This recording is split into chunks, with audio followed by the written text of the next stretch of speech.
Hi, I'm Patrick Mathern, the founder of SpendLogic. I'm here today to talk to you a little bit about analyzing travel costs. Some of the things that we're going to talk about here today, the basics of travel. We're going to talk about something called the FTRs, the Federal Travel Regulations, as well as their OCONUS cousin. We're going to talk about what they cover and kind of what you get out of them and how you use those. And that's going to fall right into, what kind of analysis is needed for travel costs. And the way that we always approach these webinars in all of our training is from a standpoint of compliance with a CPSR. So many of you that are going to be watching this, you work in companies that have a approved procurement system. And so your CPSR is what you go through every 3 years to maintain that, that compliance with the DCMA's requirements. Now, some of you won't have that, or maybe you're in a company that's growing. That's great. Anytime that you can use these, if you're doing federal contracting or subcontracting, it's a good idea to use these concepts in your analysis, as well as your proposals, by the way. After that, I'm going to get into a demo of SpendLogic. We have a new travel module, and I'll talk to you a little bit about that and show you how that's going to make your life easier. And then we'll do a little recap. So let's get to it. Okay, so first off, federal travel regulations. If you're in price analysis, if you're in federal contracting, you're probably going to know what this is all about. You probably have heard about it. You probably use it quite a bit.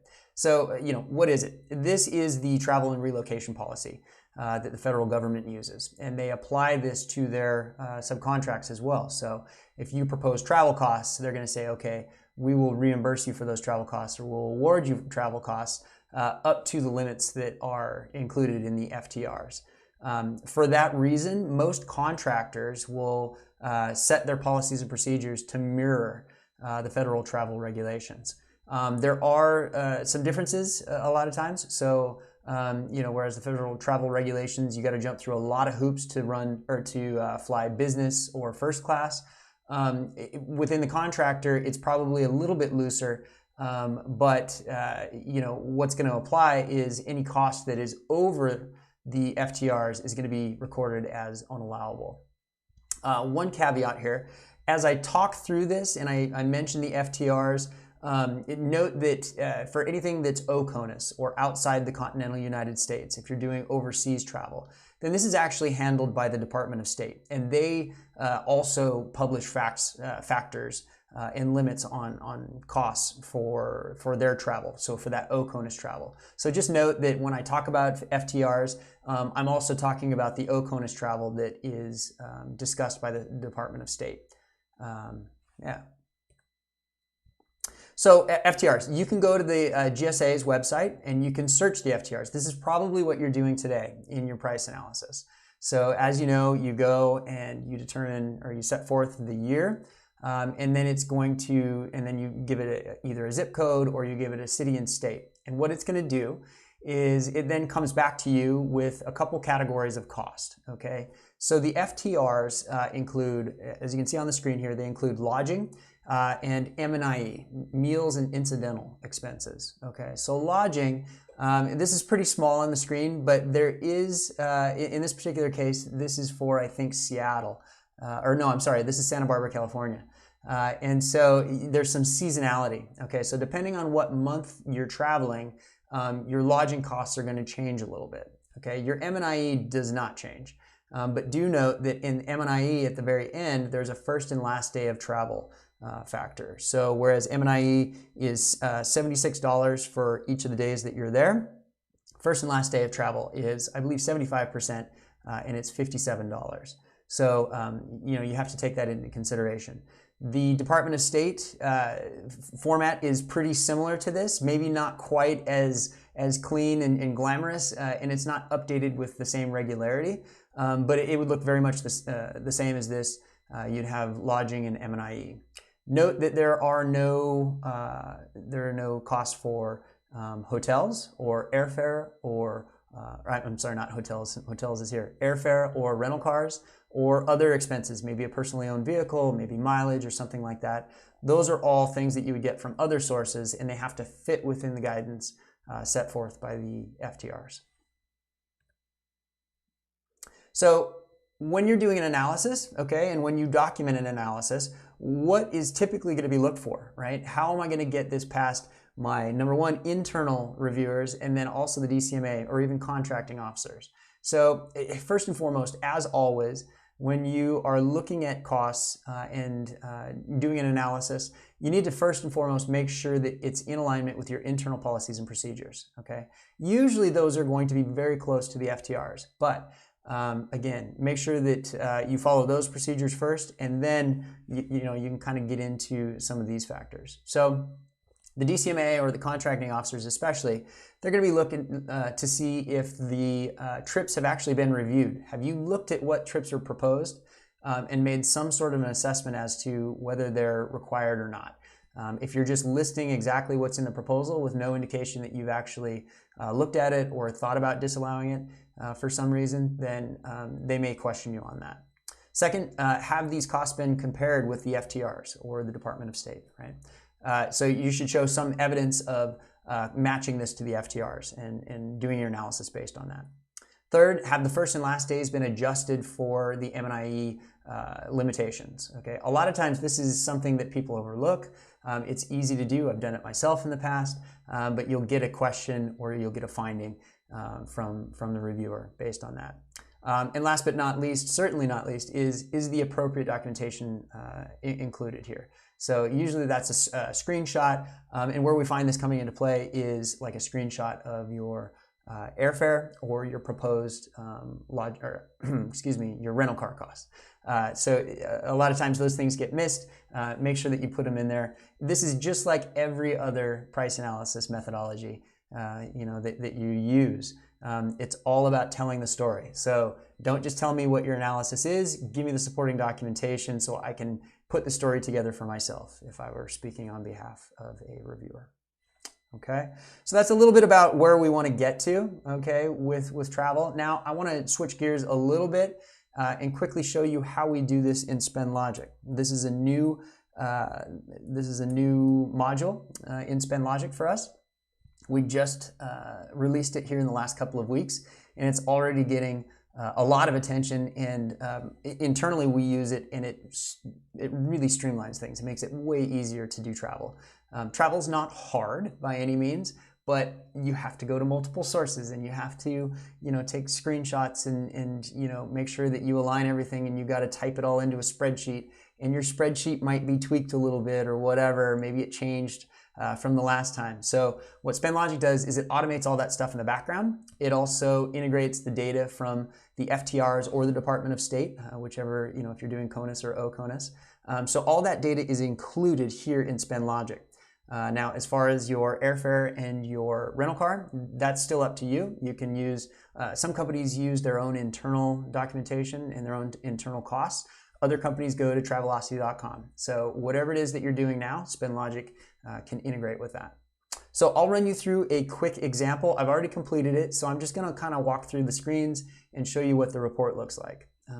As you can see, I'm on my line items tab within SpendLogic, and if I had parts and services on this purchase order, then I could add those here as well. In this case, I've already added a line for travel. Okay, this button is now grayed out, so I can go right in and I can show you what's going on in there. As I go in, the first thing that it's going to ask me, well, the first thing it went to is the risk check because I already completed this, but we'll get there. The first thing it's going to say is, okay, travel, G&A, and profit. So as you know, there are different ways to apply a G&A and profit. Okay, if you have a time and material contract, or you have some sort of a contract where you don't compensate for profit, or you just compensate and you don't even compensate for G&A, let's say. So you are just reimbursing on cost, then you have the ability to do that here. So we have some options. What are you going to apply for G&A markup? You can choose an industry average G&A rate, okay, and I'll show you that in a second. You can apply a known rate, so if your supplier says our G&A rate is 14% or whatever, or 15%, you can put that in. Or the last one is travel is reimbursed on cost, no G&A is applied. So you have the flexibility to do things the way that you need to do it in your company. So I'm just going to choose the top one, an industry average G&A rate, and that automatically puts a 13% rate in this area here in the tool, and that affects the calculation. So it's going to hit it with a markup of 13% plus whatever profit we include on the next line. That 13% is a factor that we have researched and applied. You'll see it in the final report, and it'll show you the source of that data as well. So you have everything that you need to tell the story of where these things came from, because sometimes you don't know the G&A rate. So here you go. The next line is profit. This is consistent throughout our tool. If you need some help, if you need to run a weighted guidelines, you can use our weighted guidelines tool, and you can put it in there. Next, we get to the actual travel analysis screen. Okay, we've moved down on the left-hand side to travel analysis, and now you kind of get to see, what is it that we're doing. So the way this is organized is whatever your supplier has proposed, that is, each of these line items that you're going to put in here. So they've proposed, it looks like here, a CDR for 2 travelers out in January. They're going to King County, and they want $3,000 for this. Okay, so let's walk through this a little bit. And then, by the way, to the right is my analysis, okay, and that's already been filled in for me. So the first several lines are pretty simple, pretty straightforward. You just type in the purpose, give it the number of travelers, and the departure, and the return dates, okay?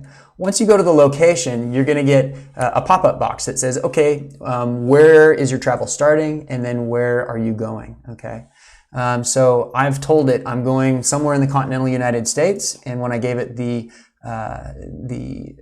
zip code of 93105, it told me, or it knew that this was Santa Barbara, California, and it put that in there automatically. In this one, I'm also, my destination is also within the continental United States, 98117, so this is King County. So what it's done in the background after this is it said, okay, I know where those locations are, okay, and for King County, I have that M&IE, that meals and incidental that I showed you previously, as well as the hotel expense. It's already done the calculations for the first and last day for the M&IE. It's brought that over. It also knows what the limitations on hotel are, and it's also included that seasonality. So you don't have to do any of that any longer. It automatically puts that in there and adds the markup for you. So right then and there, you can tell how this is a much simpler way of doing this rather than, walking through an Excel spreadsheet and going to the FTRs and all that fun stuff. As I continue across, it asked me what my airfare is. I told it was $500 a person. I got it from Travelocity.com, and then it makes me provide that screenshot. So again, SpendLogic is going to help you tell that story, and it's also going to make sure that you don't forget simple things, such as a screenshot or the support for this particular line item here. So again, SpendLogic is going to help you tell that story. It does the same thing with the rental car. I've told it it's $250, Travelocity, and I uploaded an example document. In your case, it would be a screenshot of some sort. As I continue to the right, I've got this thing that's called Other. And by the way, I know I skipped over Trip Disallowed. I'll go over that in just a second. You can see my second line is disallowed. So, if I had additional analysis, okay, so let's see that they also proposed some personally owned vehicle cost or some parking costs or something like that.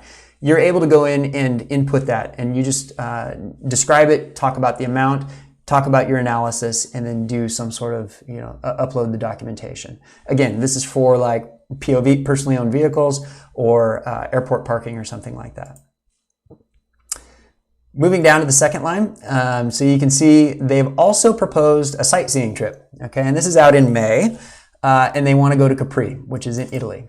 And you can see instead of a destination of continental United States, I chose Italy, and it gives me the areas or the cities in Italy that I can choose from. In this particular case, they proposed Capri, so I said, okay, that's what I'm going to analyze. They also want $20,000 for that. I mean, it sounds nice, right? Let's go to Italy in May and hang out on Capri. Well, unfortunately for them, this trip is disallowed. So when I click this button, it asks you to, what the tool is going to do is it's going to disallow it and put an analysis value of 0 in that line item. So it says, okay, you got to explain why you're doing that. And I wrote in there, this trip was reviewed and determined to be outside the scope of this effort. And I'll leave it there, but it's obviously outside, right? So what you can do is it's also going to ask you for some sort of documentation. Now at this point, I could either cancel this disallowment and allow the trip, or I could save it and disallow it. And what that'll do again is to the right, you'll see that it's zeroed out in the analysis position. Okay, now that I've filled out my analysis, I go to my risk check and look, I've got a red flag. What is this? A lot going on the screen there, a lot of words, but basically what it says is, hey, there's a big difference between your analysis and proposed. So anytime in SpendLogic you have a huge delta between analysis and proposed, and by the way, we call huge anything over 20%, it's going to have you give it some sort of an explanation. So there's a couple options. The first one is that you reviewed it and you analyzed it and it is what it is. This just basically says to the DCMA or to your internal compliance team that, okay, I know there's a big difference and it's okay. I've done my due diligence. There's nothing funny. Or you also have the ability to go in and fill in, whatever you want to say with other. Now that I continue, I go to my report tab at the top and I can go ahead and download my report. Very, very quickly, I will show you what that looks like. Here is the download of that particular report. You can see my proposal and analysis. And as I scroll down, it talks about that the first thing it does is talks about the difference in analysis, because that's something that's going to be very noticeable. So we put that right up front. As I get further into it, this is taken directly from the screens that we filled out. Okay, you can see my proposed and total. But the real magic is down here in the calculations by line item. It talks about your airfare and your rental car. This is stuff that you put in yourself. But then once I get into my hotel and my M&IE, it shows the calculations. It shows exactly what it's doing. If I had multiple rates for seasonality, then it would show that. It talks about where it got this data. It got it from the FTRs and the rates for King County and Washington. Here's, this is really the magic of it. It tells the story. It shows all the calculations. Like on line 2, trip was disallowed, and it talks about why it was disallowed. And then it wraps up with your conclusion. All right, so that's kind of it in a nutshell. Okay, very basic recap of what we just talked about. Analyzing your travel costs requires a very similar level of analysis as any labor and material. Okay, so if you've got services or labor or material, whatever it is that you're doing, travel kind of gets pushed off to the side. It's usually a very small portion of cost, but the more diligence you can put into telling the story, and that's providing the required support as well as discussing your calculations and things, the better off you're going to be, because these are still important costs. Second, using the FTRs or the Department of State website is going to make sure that you are in alignment with the DCMA's expectations. So if you're not doing that today, get in a habit of it. This is a kind of a no-brainer. This is an easy one, kind of a slam dunk. So anytime you're analyzing travel, use those as your source data and you'll be in good shape. And last but not least, don't forget, SpendLogic is going to simplify it. So you can see, based on what I just showed you, how it's much simpler to just walk through the SpendLogic screens than it is to hop back and forth to the FTRs, look it up, find your seasonality, determine if it applies, do the calculations. This is a much more straightforward way of doing it. Thank you for watching. So for any of you out there that watch this and you haven't caught any of our previous webinars, you can go to SpendLogic.com and then go over to the events and resources page, and you can see all of our webinars. We've done quite a few of these now, and it's been a little while since we've done one, but we're going to pick them back up and get a little bit more regular here. If you need software, services, or training on price analysis, source justification, or commercial item determinations, please reach out to us at info@spendlogic.com. And don't forget to click subscribe. If you click subscribe, nothing will happen. But if you click subscribe, then you'll be notified whenever we have new videos available. Thanks for your time, and I look forward to seeing you all again on a future webinar. Thanks.